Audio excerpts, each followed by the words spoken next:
भविष्यवाणी जो अब सच हो रही है। भाग 6। 5 स्त्रियां जिनमें जागेगी देवी चेतना और युग परिवर्तन का आरंभ करेंगी। साध्वी की चेतना अब एक और रहस्य खोल चुकी थी। रात के तीसरे पहर उन्होंने आंखें खोली और एक वाक्य बोला, देवी अब अकेले नहीं रहेंगी, 5 दिशाओं से 5 शक्तियां उठेंगी। कहानी शुरू होती है। ऋषियों की एक दुर्लभ पांडुलिपि में वर्णन था। जब युग बदलता है तब पंच शक्ति स्त्रियों के रूप में पृथ्वी पर आती हैं। वे किसी शाही कुल की नहीं होंगी, वे सामान्य जीवन जी रही स्त्रियां होंगी, लेकिन उनमें 5 गुण जागृत होंगे।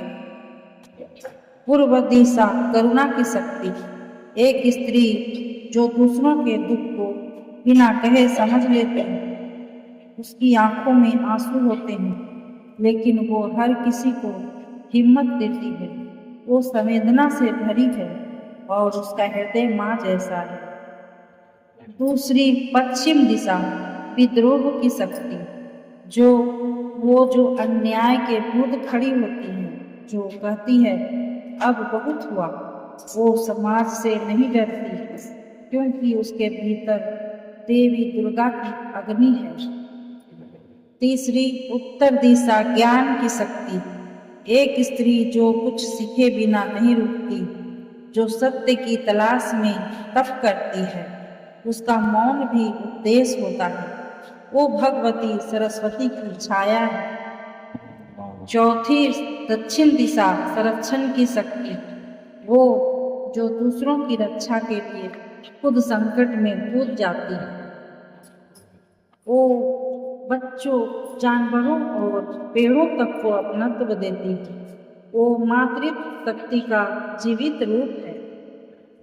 पांचवी केंद्र बिंदु आग्रह और संकल्प की शक्ति, वो जो साधना करती है उसके संकल्प से ऊर्जा की लहर उठती है।